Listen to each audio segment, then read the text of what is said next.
लद्दाखी लोग बार बार ये कह रहे हैं कि आप हमें देशद्रोही कह रहे हो। हम लोगों को, जिन्होंने चीन का सामना किया, हम लोगों को आप दिल्ली वाले बैठ के देशद्रोही बता रहे हो। इस किस्म के लांछन लगने बंद हों और उनकी जो वाजिब मांग है, ये कहना कि हम चर्चा करेंगे, हम बात करेंगे, अरे हम तो आपसे वो मांगने आ रहे हैं जो आपने हमें वायदा किया था। चर्चा क्या करनी है इसमें? इस देश की ट्रेजेडी ये है कि देश के कोने पे, खासतौर पे सीमावर्ती इलाकों में जो कुछ होता है उसके बारे में यहाँ दिल्ली में बैठे हुए लोग, खासतौर पे दिल्ली में बड़ी कुर्सियों में बैठे हुए लोग, ना तो कुछ जानते हैं ना परवाह करते हैं। और खास तौर पे ये सरकार जो अपने आप को राष्ट्रवादी घोषित करती है, राष्ट्रवादी सरकार की पहली जिम्मेवारी होनी चाहिए कि देश के बॉर्डर्स को सिक्योर करें। और दुर्भाग्य से पिछले कुछ सालों में एक एक करके देश के बॉर्डर्स पे जितने इलाके हैं वो पहले से ज़्यादा इनसिक्योर होते जा रहे हैं। कश्मीर का सवाल था, उस पे लोगों ने कहा ये तो पुराना मामला है। ठीक है, मणिपुर तो पुराना मामला नहीं है, मणिपुर तो सारा आपका बनाया हुआ मामला है। लद्दाख,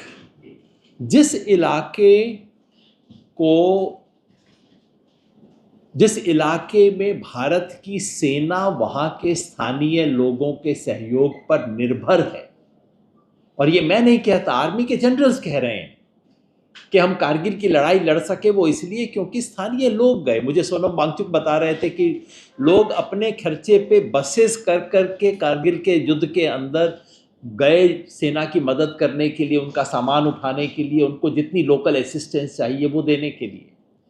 जिस इलाके में भारत का मुकाबला चीन से है और भारत की सेना स्थानीय लोगों की मदद पर निर्भर है और स्थानीय लोग आउट ऑफ द वे जाके हर तरह से मदद करते रहे हैं, रिकॉर्ड है,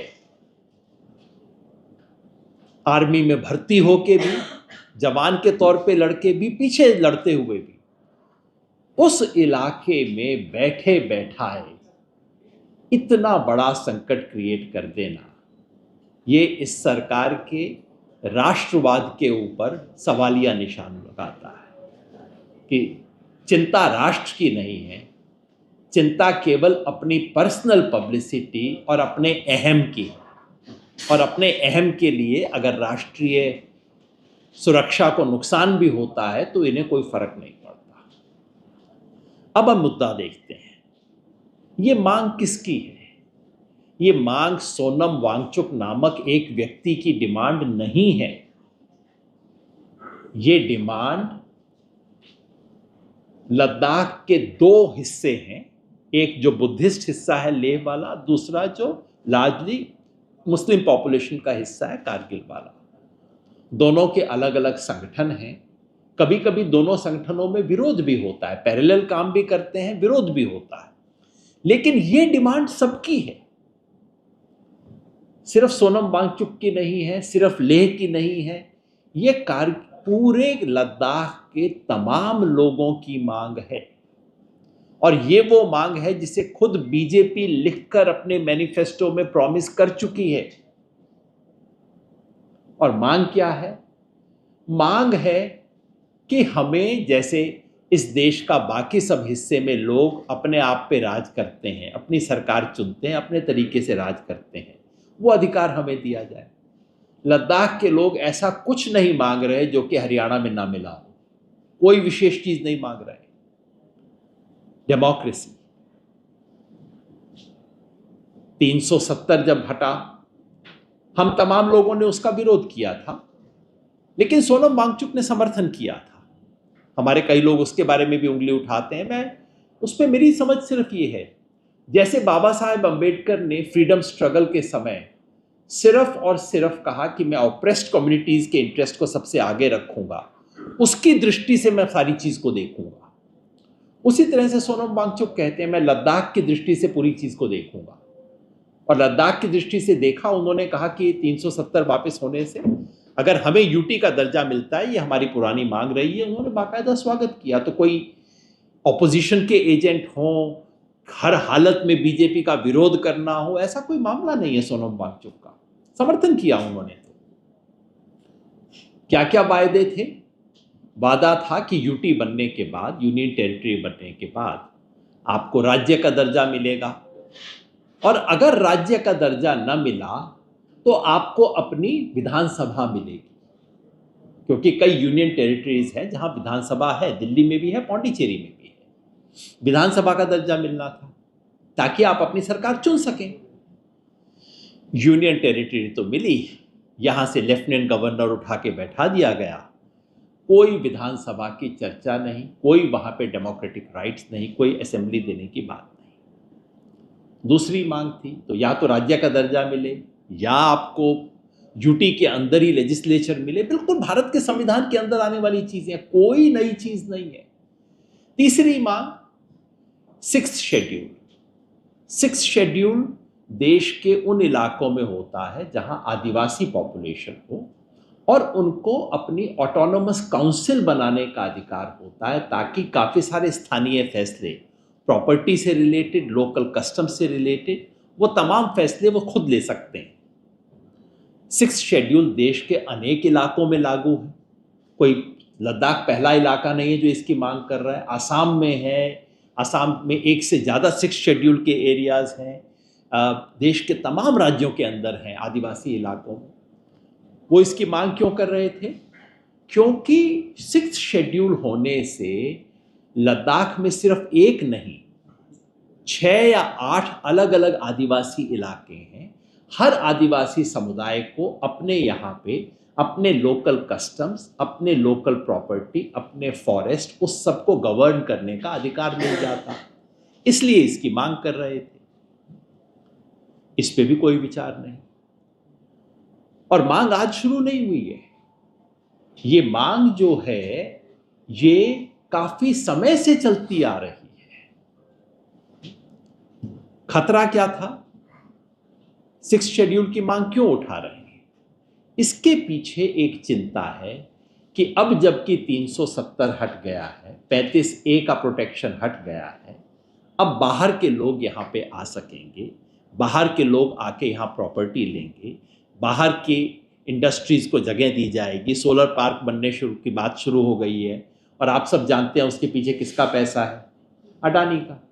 ये सब मामले शुरू हो गए हैं। तो वहाँ के लोगों को चिंता ये है कि एक बार वो 370 की छतरी हटने के बाद, और अगर 370 हट गया, गवर्नेंस मिली नहीं, तो इसका, और आपको सिक्स्थ शेड्यूल का प्रोटेक्शन मिला नहीं, then you are completely exposed. तो उसके बाद तो कोई भी आएगा, वहाँ पे ज़मीन खरीदेगा, इंडस्ट्री लगाएगा, जो करना करेगा, local customs, local resources, local property सब कुछ खत्म होगी। उसको बचाने का संघर्ष है जो देश के तमाम इलाकों में हुआ है। वो करने की बजाय, और जैसे मैंने कहा, ये बात आज होनी शुरू नहीं हुई है। 5 साल, जब तो 6 साल से लगातार ये मांग उठ रही है। पिछले साल 1000 किलोमीटर की पैदल यात्रा करके वो लोग दिल्ली आए। छोटी बात नहीं है, 1000 किलोमीटर लेह से चलते हुए यहाँ दिल्ली तक आए, और सरकार ने उनका स्वागत क्या किया? 144 लगा दिया, कुछ लोगों को उठा के अंदर कर दिया, उनको एक तरह से, वो जो यहाँ का लोकल लद्दाख हाउस है उसमें एक तरह से उनको कैद करके रख दिया। ये उनका स्वागत हुआ।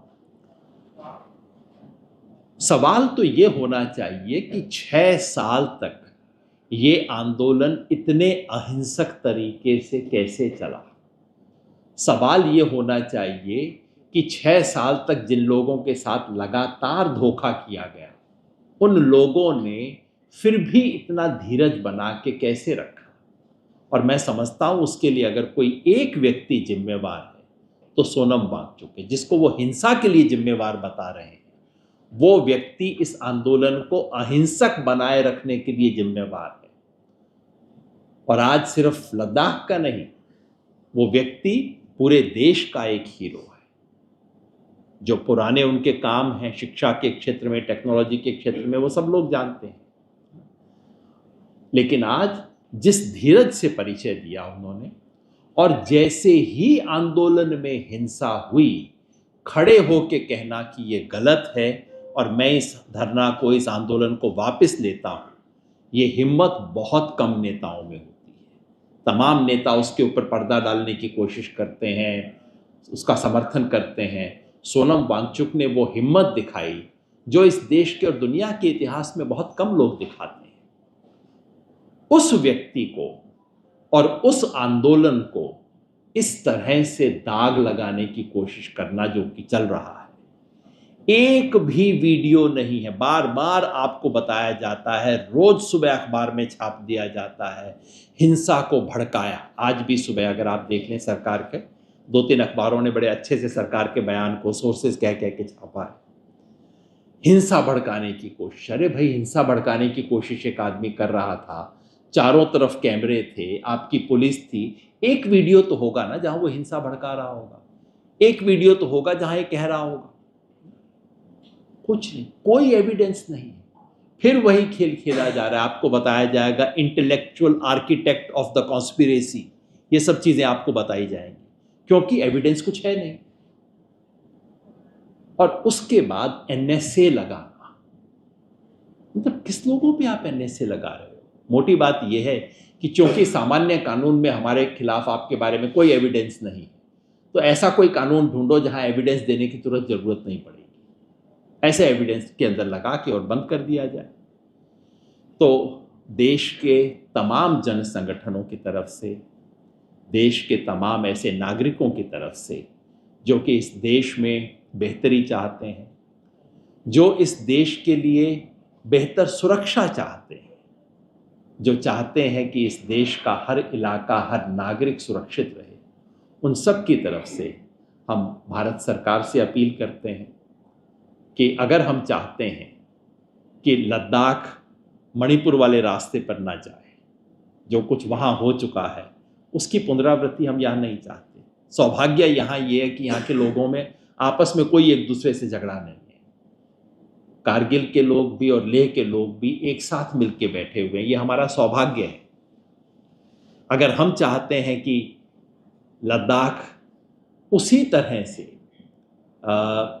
उतने ही सौहार्द से, उतने ही ताकत से इस देश के साथ लगाव महसूस करे जितना लगाव लद्दाख ने दिखाया है, जिस तरह की देशभक्ति उन्होंने दिखाई है, तो हम सबकी ये मांग रहेगी कि सोनम वांगचुक को तुरंत रिहा किया जाए। नंबर 2, जो झूठे आरोप सिर्फ वांगचुक पे नहीं, पूरे लद्दाख पे लग रहे हैं। लद्दाखी बहुत आहत हैं इस बात से, उनकी संख्या कम है लेकिन उनका दर्द कम नहीं है। लद्दाखी लोग बार बार ये कह रहे हैं कि आप हमें देशद्रोही कह रहे हो। हम लोगों को, जिन्होंने चीन का सामना किया, हम लोगों को आप दिल्ली वाले बैठ के देशद्रोही बता रहे हो। इस किस्म के लांछन लगने बंद हों और उनकी जो वाजिब मांग है, ये कहना कि हम चर्चा करेंगे, हम बात करेंगे, अरे हम तो आपसे वो मांगने आ रहे हैं जो आपने हमें वायदा किया था। चर्चा क्या करनी है इसमें? आपने खुद कहा था जो देंगे, हम तो वो कह रहे हैं कि आप वो दे दो। तो उनकी जो मांग है कि इलेक्टेड गवर्नमेंट हो यूटी में, चाहे आप उसे स्टेट का दर्जा दें चाहे यूटी का दर्जा दें, ये कोई जिद नहीं है इनकी तरफ से। आप स्टेट का दर्जा दें या बिना स्टेट का दर्जा दिए भी आप इलेक्टेड लेजिस्लेचर वहां दें, चुनी हुई विधानसभा, चुनी हुई सरकार हो, और 6th शेड्यूल का दर्जा मिले ताकि वहां के अलग अलग इलाकों में स्वायत्तता हो सके। ये भी हम याद रखें कि जब जब लद्दाख की तरफ से बात आती है, आज सुबह अखबारों में लद्दाख के लेफ्टिनेंट गवर्नर का इंटरव्यू छपा है, उनसे कोई भी सवाल पूछा गया, उनसे कहा गया हिंसा क्यों हुई, उनसे कहा गया गोली क्यों चली, उनसे कहा गया लोग परेशान क्यों हैं, उनका एक ही जवाब होता है, हमने इतने करोड़ रुपए दिए हैं, हमने इतने करोड़ की योजना शुरू की है, पहले इतने करोड़ आते थे, अब इतने करोड़ दिए हैं। लद्दाख के लोग इज्जत मांग रहे हैं और सरकार उन्हें पैसे गिनवा रही है। दुर्भाग्य से ये बिल्कुल कॉलोनियल मेंटेलिटी है कि तुम मुझसे क्या मांग रहे हो, मैंने पैसा फेंक दिया ना तुम्हारी तरफ, पहुंचा या नहीं पहुंचा तो वो तो अलग बात है, मैंने पैसा फेंक दिया, अब बस तुम बात करना बंद कर दो। ये जो कॉलोनियल रुख है, ये जो बिल्कुल औपनिवेशिक मानसिकता है अपने ही देश के नागरिकों के प्रति, उसको छोड़ा जाए, ऐसी हमारी अपील होगी, ऐसी हमारी आशा।